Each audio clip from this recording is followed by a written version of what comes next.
joining me today is the Chief Technologist and Enterprise Architect at MAPSYS. Let's get to know DJ Singley.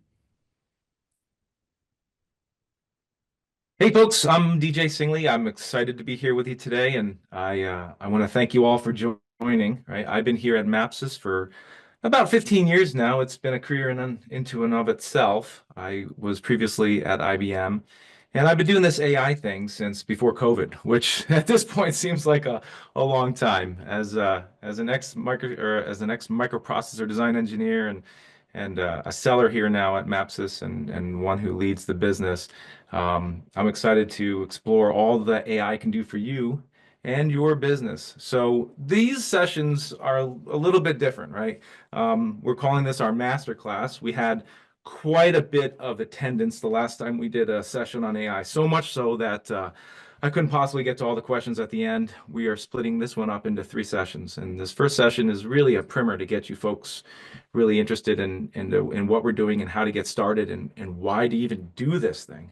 The second 2 sessions, I think, will also give you a lot of interesting things to chew on, right? The next one, or perhaps the one after that, we haven't nailed it down yet, but we'll certainly, I think, be doing a demo on some of the software platforms we know and love in this space. And then also, we're considering bringing on a customer to give their opinions on what they've done in AI, how they got started, what's working, what's not, and how it all is coming together. So stay tuned for those. We'll announce the dates for those at the end of this session here and when you can expect them. So really excited to chat with you guys about how to build your strategy today that will exceed the competition. And I want to remind you all, the exceed the competition part is really why we're here, right? I think it's not too much to say, and if you haven't heard this before, let me be the first one to tell you this, that AI is probably the opportunity of a lifetime. Is that too big? Is that too much to say? I don't think so. At this point, I really don't. AI is the opportunity of a lifetime, and we're at the very beginning of this AI wave. So what you do now in the next 2, 3, 4, 5 years could set the tone for your business for the next decade or two. In the last year or two, we went from looking at projects that were adding AI into it, what I would call plus AI, to now projects that are AI plus, meaning that they're more centered around the AI piece, and all the other peripheral pieces are, well, just that, peripheral. The AI is the star. And I think as time moves on, we'll continue to see it become more and more the star. But if you think you're too late in this journey, you're not. You know, we're all still getting going and figuring this stuff out. And I'd love to share my experiences with customers and the industry with you over the next half hour, 45 minutes, or whenever I get the the crow to get off the stage. So excited to be here. Yay! Thank you so much, DJ, for that. So, in our first session, we'll explore how to build an AI strategy that exceeds your competition. So we invite you to engage in this discussion, which will last approximately 1 hour, followed by a Q&A session. You can post your questions or comments during the discussion in the Q&A chat at any time. We'll monitor and showcase some of the questions to spark the session further. A gentle reminder to please be respectful and appropriate with your questions and comments.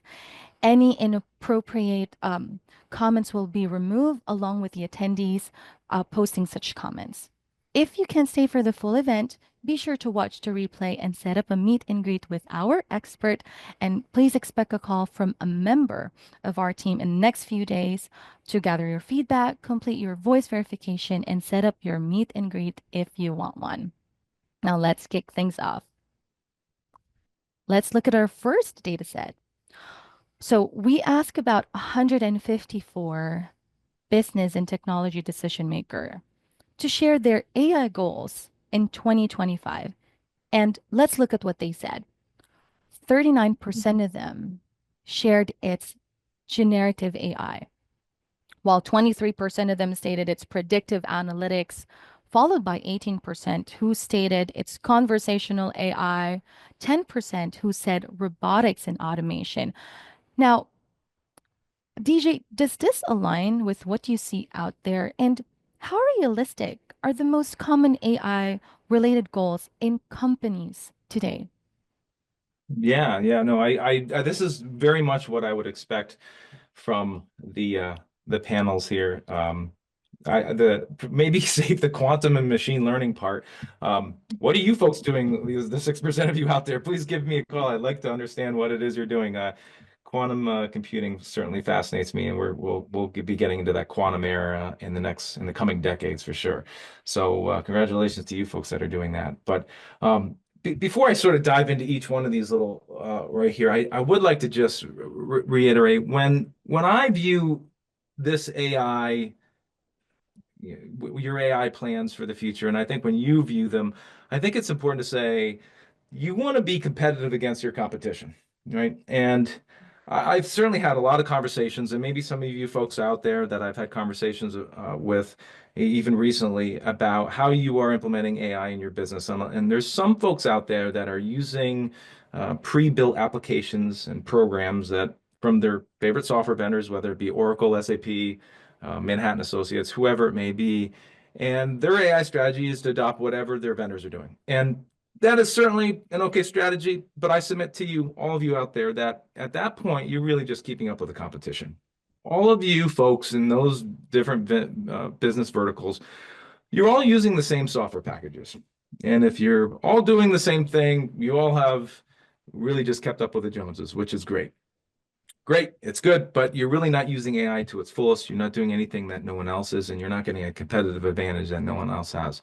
So that's what we're really talking about with this AI masterclass is using AI, using custom AIs to gain competitive advantage and do something different that no one else is doing out there in your space.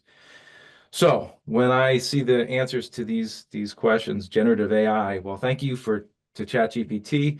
You really started this whole thing off in a good start with us all, and brought it to the forefront and of everyone's minds.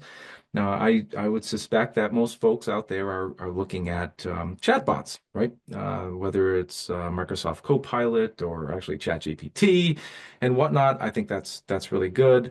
The Gen AI space is big though, right? It's not just chatbotting. It is implementing AIs in the middle of business processes and procedures. And in fact, that's probably the space that I've been playing with most recently is taking a business process, taking a business procedure, and inserting AI somewhere in the path to gain more value out of the entirety of the process. And so generative AI, very big piece. That's exactly where I would see it. When I look at the next part, predictive analytics, I think a lot of you folks, at least in mid-tier to upper tier enterprises, you've been doing analytics for a very long time, and this predictive analytics stuff that machine learning has been bringing with us in the last 5, 6, 8, 10 years even. It's no surprise. You're already doing that. You've been doing that. You're probably using commercial software packages, from Microsoft or IBM or whatnot to do that for a very long time. Conversational AI, again, I love it. I love the idea of ChatGPT and all the AIs that we know and love out there.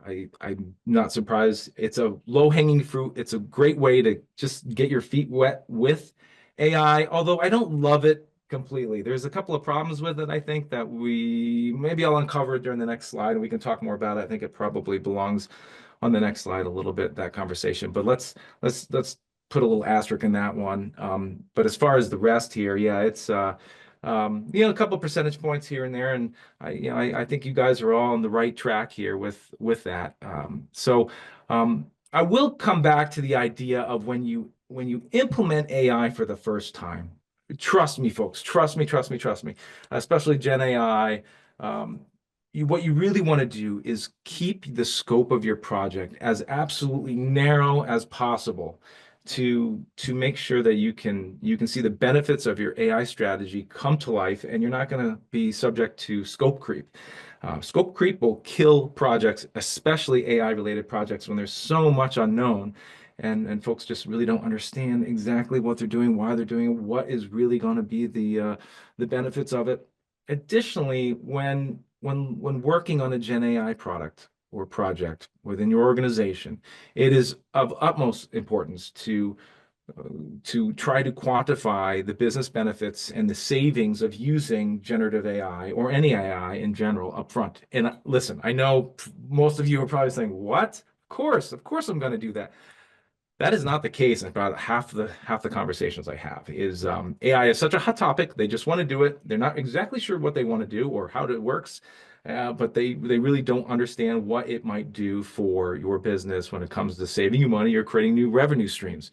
And I think that is a topic that has to be explored right up front to decide, is this really something that you want to do? Because the cost aspect of AI is very real, and it's gonna cost you something, I promise. In fact, I'd probably say that most AI projects, you're looking at, and this is a very broad range here, and I'm not gonna give you an exact figure, but I'd say up to 80% of the total cost would be services.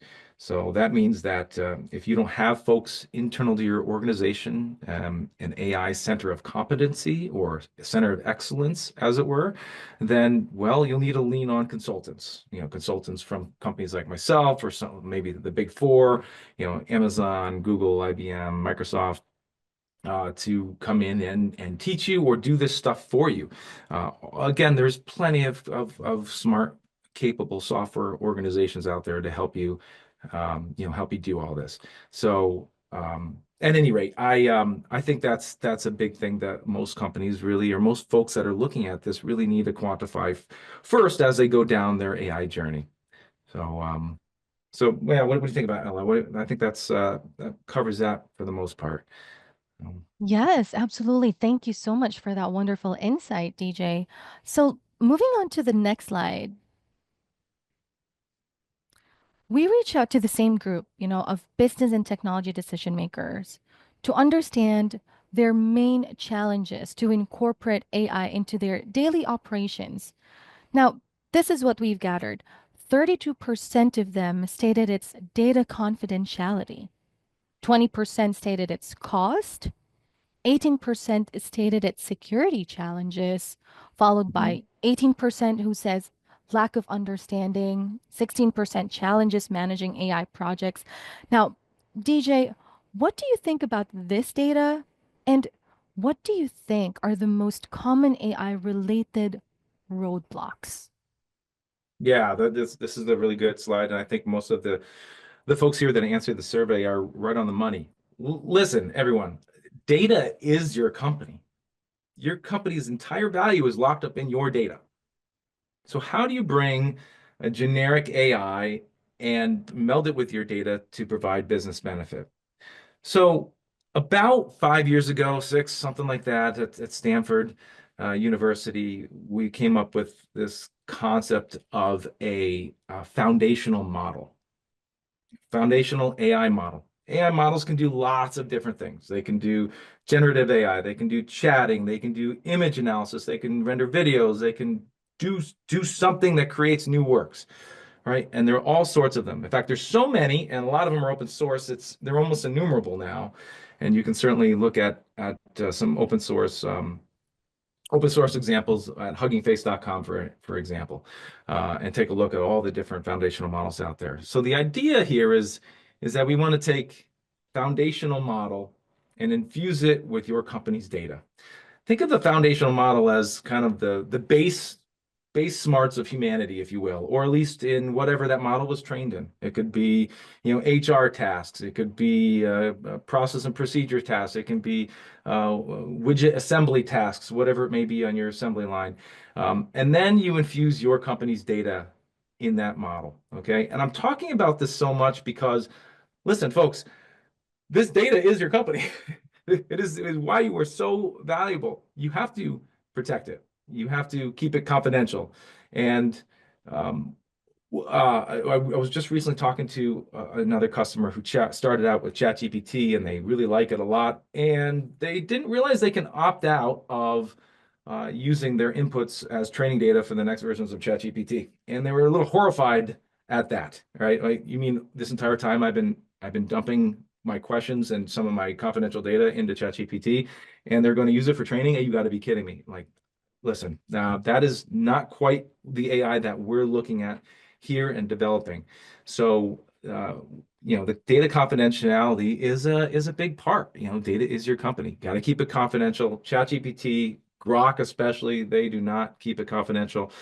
When I'm talking about developing an AI model or using a foundational model, it's a private model. It only looks at your data. It's retrained on your data. That's one way of doing it. Or it uses other techniques to search your data externally. Okay. And those are two very popular methods of getting at or making your data more readily valuable to your organization through AI. So data confidentiality. You guys got it. I'm glad you're all thinking that because that's important. So for those that are thinking that, I hope you're looking at or thinking about private AI models, and you can run them on-prem in any of your favorite cloud hosting providers and even some of the smaller bespoke cloud hosting providers. So lots of choices here. It depends on the cost and complexity, which brings me now to the second one, which is cost, right? We talked about cost just a little bit here, but cost is probably the one that in typical conversations where we talk about cloud or infrastructure or services costs or services in general, right? Cost is a leading factor. But I feel like in most of the AI conversations, it doesn't come up until down the road a little bit.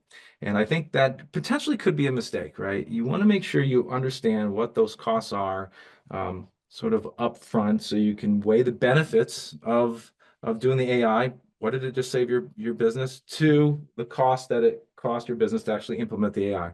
But don't forget, AI is a little bit of a different animal than most projects you folks have deployed before. Okay, and a lot of projects, right? You do the project, you put it into production, and then it may take a little bit of, I'll say, care and feeding for those projects to keep them alive and keep them well.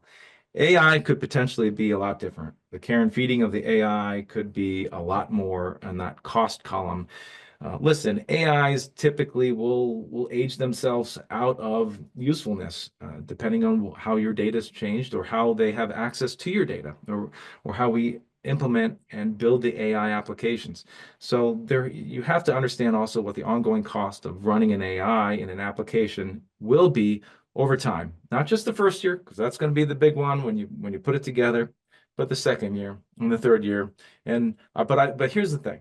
I promise you, once you get rolling with AI and you have a successful project, and again, the key to a successful project is keeping that scope as narrow as possible. Once you get rolling and you have a successful project, more of these AI ideas will come out of the woodwork in your company. You're going to want to do more. I promise you. It's the way it always works. And if it didn't work that way, I'd be shocked because it's like a little bit of a gateway drug in that respect, right? You bring something in, it works really well. You figure out how to use it, you figure out how to care and feed it, and now you realize there's a whole lot of other places I could use that. And to that end, before I go into the next couple of ones here, I would like to just mention that a great way to get started with AI is to take a look at the lines of business in your organization and go talk to those people that are actually doing the work in those particular lines of business and seeing where their problem statements are. I know that sounds maybe kind of obvious, but go to the folks that are actually using your IT um, stuff, right, within your organization and ask them, what are your problems? Where are you falling down? And I'm not suggesting that absolutely every single problem can be solved with AI. It certainly can't, but a lot of problems now can be solved with AI, or at least enhanced with AI. Once you have a good problem statement, at that point, we can do something, and I think a lot of you folks know where I'm going with this because I love this methodology. It's a very good one, and it really produces results for our customers and us rather. And that is a design thinking session, right? So what is design thinking, right? Well, we all get in a room, we talk about uh, it's not just me, this is a methodology that lots of other consultants use. We say, hey, listen, where could we infuse AI in this particular problem statement? Is it feasible? bunch of architects are sitting there with stakeholders of your enterprise as well, and we say, listen, where is this going to go? How can we do this? And at the end of the design thinking session, we'll have enough of what we want to do with AI hammered out, and enough of the economics explored to say, yes, what do we do next? Do we continue to talk about this? Do we roll into a proof of concept? And that's when AI really becomes real for most customers, I think. So, additionally, in those design thinking sessions, the next highest ranking topic here comes into play, and that is the security challenges of using AI and doing anything with AI. There's this concept in AI called governance, and there's a lot of little niche players out there, little small software companies and consulting companies that have come up that really tackle little parts of the governance platform. And governance is a wide-ranging term. We could probably spend an hour talking about all the ways to govern it. But let me give you a quick rundown of what governance could look like, because security is a big deal when it comes to governance, right? So first off, governance certainly applies to the care and feeding and the life cycle of a model.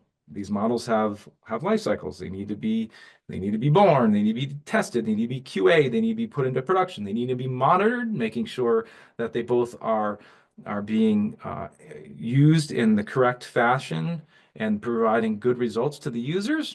It doesn't mean they're going to be flawless. It is AI after all. There are going to be mistakes every once in a while, but they have good results. And also, users can't exploit these models. What that means is that they can't dig for information about these models. Perhaps they were trained on personally identifiable information that they should not have been, like social security numbers or credit card information or something like that. Users should not be able to dig out that information by doing clever prompt engineering. That would be bad, right? So that's also part of governance. But governance then goes much farther down the rabbit hole, and we could talk about that when we get there, and certainly in future sessions, etc. But so the security challenges are very real. I think it's also interesting that at 18%, also the lack of understanding, because listen, you are all sitting here in this webinar trying to get a better understanding of what AI is, how AI works, and probably most importantly, how do I get started with AI? Listen, folks, I've interfaced with a lot of different companies out there that are on all various spectrums on the AI journey, from the ones that are just starting, just trying to identify a budget, just trying to identify where in the heck in the organization they could put something. I've talked with lots of folks that are very happy with Microsoft Copilot, which is, again, a wonderful place to start as well. And they want to continue that path, but they're also looking at more interesting ways that are using AI. So again, that's great. I've talked to customers that the board, rather senior board, right, says down to the folks in the company, hey, listen, we want to see where we have AI. Are we running AI? Are we at the forefront of technology? Can we report to our shareholders that we're an AI optimized company, enterprise? And that's when the IT organization comes back and says, look, here are all the programs, here are all the applications that are using AI. Look, we have AI on board. Yes, you do. But you're, again, not keeping up with the Joneses, or rather, you are just keeping up with the Joneses. You're just not exceeding what the Joneses next door are going to be doing next when they have their custom AIs and they're offering a product that you just can't match.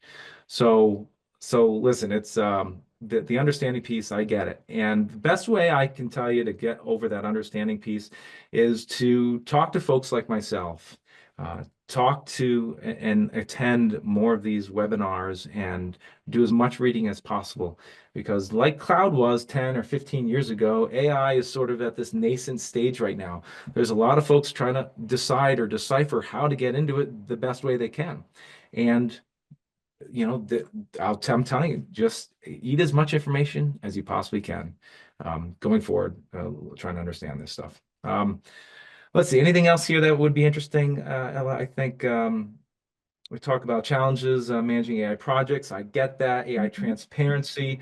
I'll just say one quick thing about AI transparency. I know I'm getting long long and winded here, but this came up during our last webinar in that on occasion we actually design models to model models. Wait, what? What do you do? Yeah, that's right. So sometimes we actually have smaller models to explain away the results of a bigger model, right? And the folks on the last webinar asked me a very interesting question, and I hope I did a great job explaining it, the answer, or at least my opinion of the answer. And that was about using AIs in college admission projects or prospects rather. And listen, these are big, complex AIs that come up with these results. And as part of the government's package for those AIs, you should have a way of explaining the results, right? How did the AI come to that result? Because you are entitled to that understanding, right? Let's see, anything else here? Complexity of AI models. I think that's getting less and less, and I think Yeah. the folks here identify that. So great. What do you think, Ellen? Thank you. Oh, I love the insights that you provided on this slide. It's really fruitful for me and for sure for everyone else on this session. So let's move on and let's look at our last data set here. Sure. All right.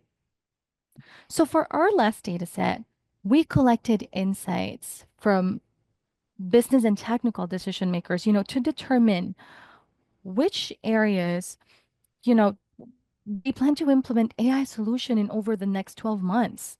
And here's what they said. 28% stated it'll be on customer service. 28% same percentage, stated it's customer experience.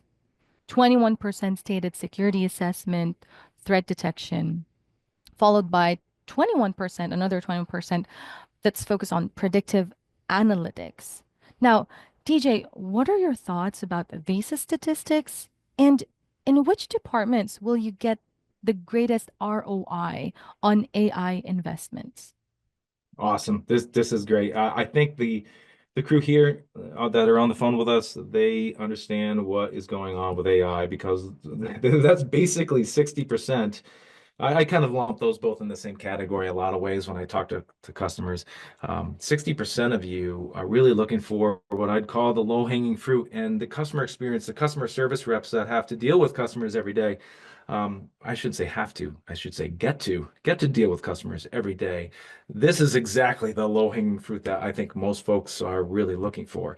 Um, I love that. I love that you guys are looking at that. I think that's exactly where you need to go. You are going to one of the lines of business, the customer service center, and saying, how can I make you more effective? How can I get you off the phone faster? How can I make you have a better experience with the customer by giving the customer what they need faster, the service that they want faster, the information, fixing their problems faster? And they can do that all with an AI. And a lot of it is a conversational AI. So a chat bot style of AI. And again, a private one that's infused with your data.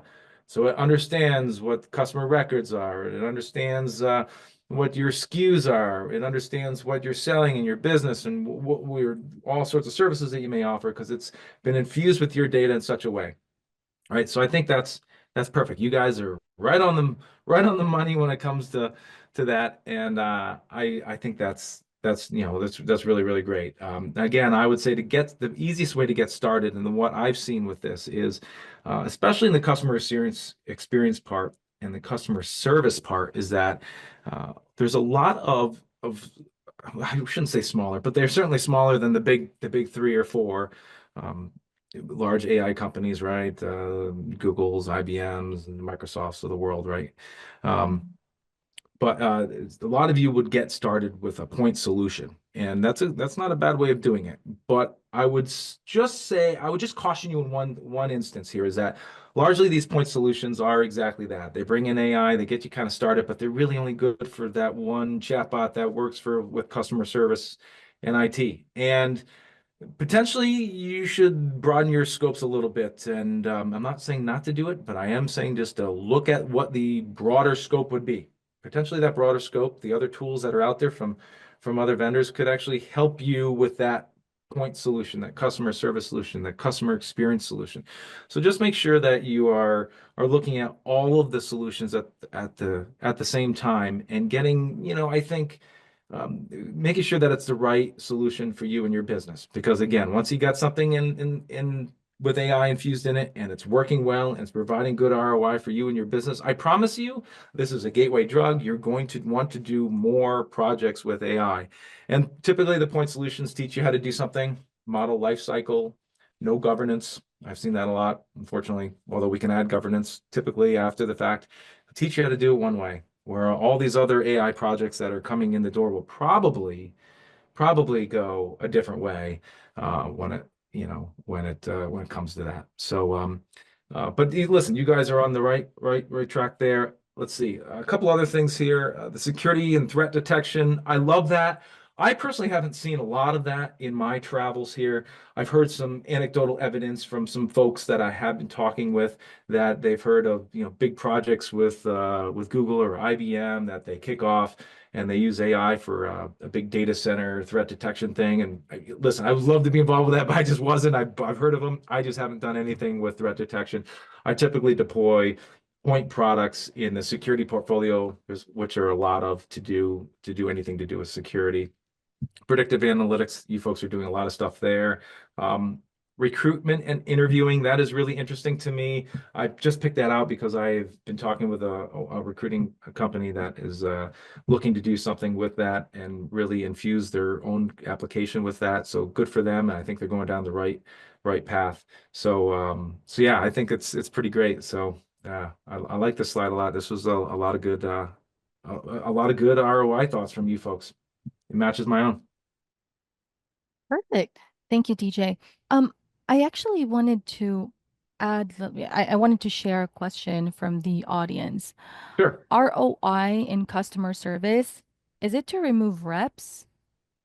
Oh my gosh, yeah, that's the one question I don't want to answer. I'm kidding. No, it is not to remove reps. This is not agentless AI. Agentless AI. That's a kind of a weird thing to say. Agentless? Agentless?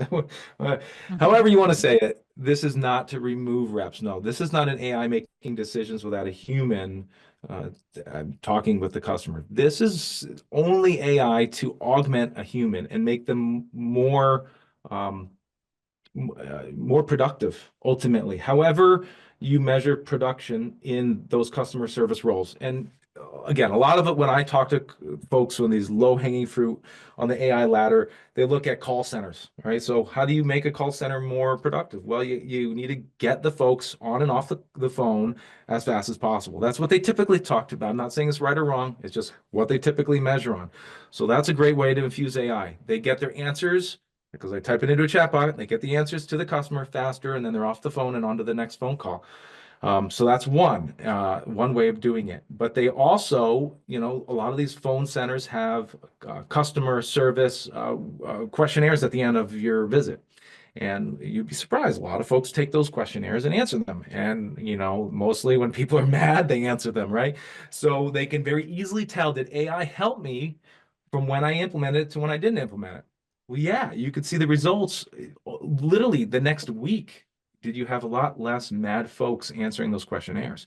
So this is a very easy way to tell how how good your efforts were with AI in customer service. So I love the question. It's great. I do want to add one more thing because I think this is kind of a prescient topic, and that is one of my favorite tools. Right, I do a lot of IBM here, right? So one of my favorite tools, especially in AI, is Watson X. Although we certainly support other tools out there that are maybe a little less. I don't want to say heavy-handed, but maybe a little less easier to use, more developer specific or centric, um, which we could talk about later when I do a demo with you folks. But I do want to talk about one thing, and one of my favorite um, um, um, examples of an AI that worked really, really well is what IBM did with their own Ask HR application. And this is pretty neat. Okay. So in an HR organization, and remember, IBM is a giant company. I used to be an IBMer, 300,000, 400,000 type,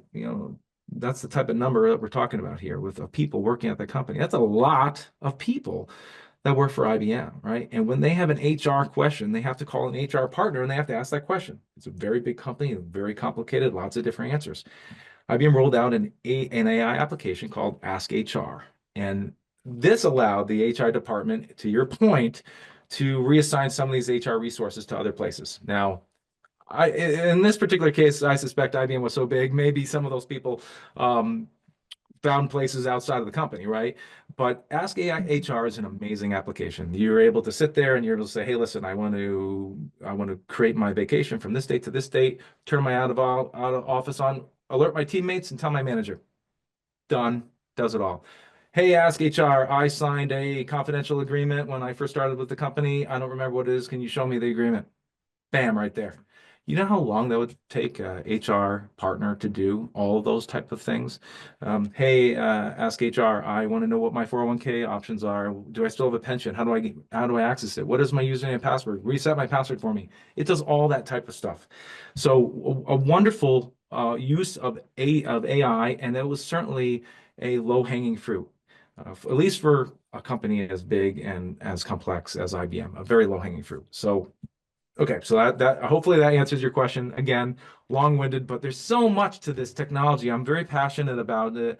I think there's so much what we all can do with AI to make our companies work better and be better places. And I think that it can ultimately enhance the way you work and not detract from it, right? And there is um, I'm surprised I don't see it here. I think it was on a previous chart, and I just remembered it, and that is doing code development with AI tools, right? I think Yeah. we have a large code development organization here at MAPSYS, about 45 full-time employees and a bunch of contractors that do a lot of code development. And even those folks are starting to use AIs to do that now. Now, again, of Mhm. course, I would say, listen, a lot of code is proprietary. You don't want to be putting in your company's secrets that are all wrapped up in your old COBOL code, or I'm kidding. Maybe it's COBOL, maybe it's RPG. We do a lot of that. So maybe I'm not kidding that much. But you don't want to be typing all that in to ChatGPT or Grok, because it's going to start training their models on all your company secrets. That's not great. What you want is your own private AIs to help you with code development. And there's certainly lots of options out there to do that. And I think that's becoming much more important as time rolls on. And actually, to give you another really great example is, listen, our company does a lot of COBOL and RPG. You're probably thinking, what is that? Well, that's exactly Mhm. what new college grads say. What is COBOL and RPG? It probably takes us, on average, 6 to 8 weeks to make a new COBOL RPG programmer from a college grad and make them really competent. That's not a long time, really, it's not. But when they can sit there with an AI that helps them not only do code completion, but searches for how to do things, right? It's better than doing a search engine and looking at weird web pages that now you have to decipher what they actually mean. The AI can help you with searches. But then you can also do chat specific AI tasks, which is the most interesting thing. AI, here's my code. What do you think of it? What could I do better? How do I add this function to this code? That's the kind of methodology that we're teaching our coders here at MAPSYS, and all the large shops are starting to do now with code development. So another place that I think is really, really, really optimal is code development. Again, we're not getting rid of people to do code development. We are just making them much more productive. I think they can accomplish tasks much faster than they typically would be able to without an AI helping them out. So, okay, super long-winded answer. Don't let me do that Agreed. again. No, no, I actually love the way you answer that question because it will enlighten everyone on this call and, our audiences that AI is not going to replace, customer service or reps, right? It's there to help them be more productive, give them, augment technically. So I love how you answered. So thank you so Great, much, great. DJ, for that.